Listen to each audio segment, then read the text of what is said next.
নমস্কার কৃষ্ণপ্রেমী গুণী শ্রোতাজনেরা সমৃদ্ধি হোক আপনার অক্ষয় অক্ষয় অর্থাৎ যা ক্ষয় হয় না, যা চিরস্থায়ী।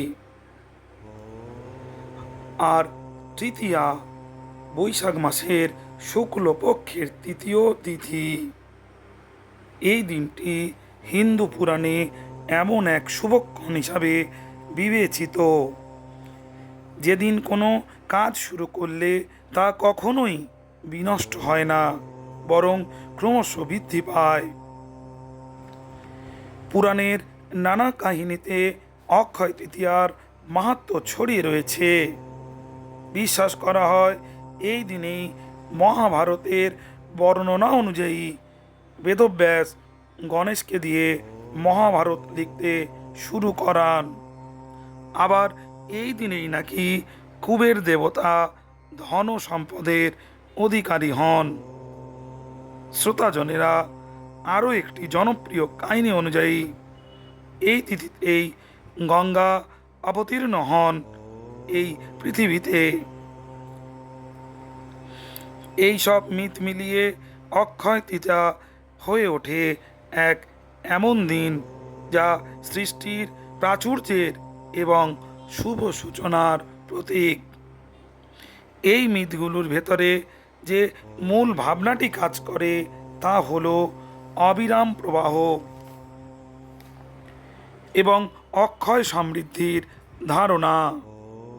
বাঙালি সংস্কৃতিতে এই ধারণা বিশেষভাবে প্রতিফলিত হয়েছে। বৈশাখ মাস নতুন বছরের শুরু, নতুন হিসাবের খাতা, নতুন পোশাক, নতুন গয়না, সব কিছুই যেন নতুন শব্দটিকে কেন্দ্র করে আবর্তিত। অক্ষয় তৃতীয়া সেই নতুনের মধ্যেই স্থায়িত্বের আশ্বাস দেয়। ফলে এই দিনটি শুধু ধর্মীয় আচারেই সীমাবদ্ধ থাকে না, বরং সামাজিক ও অর্থনৈতিক আচরণের সঙ্গেও গভীরভাবে যুক্ত হয়ে যায়। বাঙালির জীবনে অলংকারের গুরুত্ব প্রাচীনকাল থেকেই সুপ্রতিষ্ঠিত। সোনা, রূপো, মণিমুক্ত এসব কেবল সৌন্দর্য বর্ধনের উপকরণ নয়, বরং অর্থনৈতিক নিরাপত্তারও প্রতীক। বিয়ের গয়না থেকে শুরু করে উত্তরাধিকার সূত্রে প্রাপ্ত অলংকার সব কিছুতেই একটি দীর্ঘস্থায়ী মূল্য নিহিত থাকে।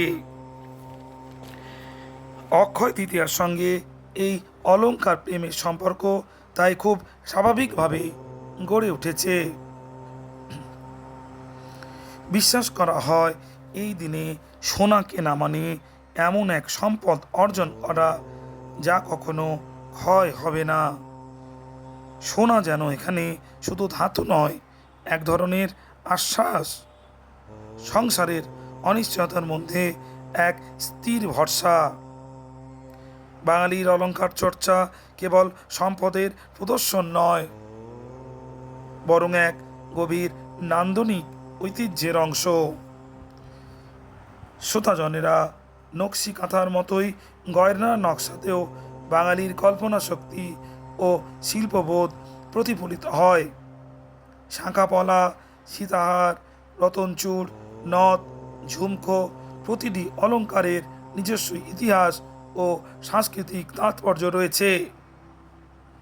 অক্ষয় তৃতীয়ার দিনে এই অলংকারগুলির ক্রয় যেন সেই ঐতিহ্যের ধারাবাহিকতাকে নতুন করে নিশ্চিত করে। এক প্রজন্ম থেকে অন্য প্রজন্মে গয়নার যে উত্তরাধিকার বহমান, তা এই দিনের মাধ্যমে আরও দৃঢ় হয়। সমাজের বহু মানুষ যখন একই দিনে একই বিশ্বাস নিয়ে একই কাজ করে, তখন তা এক ধরনের সাংস্কৃতিক উৎসবে পরিণত হয়। দোকানে দোকানে ভিড়, নতুন ডিজাইনের প্রদর্শনী, পরিবার নিয়ে কেনাকাটা, সব মিলিয়ে এক বিশেষ আবহ তৈরি হয়, যা বাঙালির উৎসবপ্রিয় মনকে আরও উজ্জ্বল করে তোলে। অক্ষয় তৃতীয়ার সঙ্গে যুক্ত আরও একটি গুরুত্বপূর্ণ দিক হলো নারীর সঙ্গে অলংকারের সম্পর্ক। বাঙালি সমাজে অলংকার দীর্ঘদিন ধরে নারী সত্তার একটি অবিচ্ছেদ্য অংশ হিসাবে বিবেচিত হয়েছে।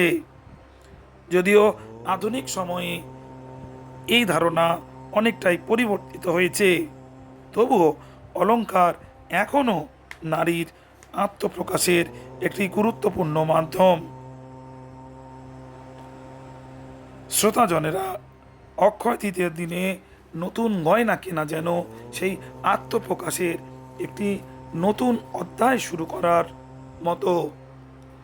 এটি শুধু বাহ্যিক সাজ নয়, বরং নিজের প্রতি ভালোবাসা ও আত্মমর্যাদারও এক নিঃশব্দ প্রকাশ। সোনা দীর্ঘদিন ধরেই একটি নিরাপদ বিনিয়োগ হিসেবে বিবেচিত হয়ে আসছে। বাজারের ওঠানামা, মুদ্রাস্ফীতি সব কিছুর মধ্যেও সোনার মূল্য সাধারণত স্থিতিশীল থাকে। ফলে অক্ষয় তৃতীয়ার দিনে সোনা কেনার যে প্রচলন, তা কেবল ধর্মীয় বিশ্বাসের ফল নয়, বরং এক বাস্তবমুখী অর্থনৈতিক সিদ্ধান্তও বটে। বাঙালির জীবনে এই দিনটি শুধুমাত্র একটি তিথি নয়, বরং এক বিশেষ অনুভূতি, যা অতীত, বর্তমান ও ভবিষ্যৎকে এক সুতোয় গেঁথে দেয়। সোনা বা অলংকার সেই সুতোয় গাঁথা মুক্তোর মতো, যার দীপ্তি কখনো ম্লান হয় না, বরং সময়ের সঙ্গে সঙ্গে আরও উজ্জ্বল হয়ে গড়ে তোলে। তাই অক্ষয় তৃতীয়া কেবল একটি শুভ দিন নয়, এটি এক অর্থনীতি, সৌন্দর্য ও নিরাপত্তা সব কিছু একসঙ্গে মিলিত হয়। কৃষ্ণপ্রেমী গুণী শ্রোতাজনেরা, অক্ষয় তৃতীয়া সম্বন্ধীয় ভিডিওটি যদি আপনাদের ভালো লাগে ও চ্যানেলে যদি নতুন হন, তবে চ্যানেলটি সাবস্ক্রাইব করতে ভুলবেন না। আর চ্যানেলটি বেশি বেশি লাইক ও শেয়ার করে দিন, যাতে সমস্ত অক্ষয় তৃতীয়া প্রেমী মানুষেরা এই ভিডিওটি শুনতে ও দেখতে পারেন। ভালো থাকবেন কৃষ্ণপ্রেমী শ্রোতাজনেরা। নমস্কার।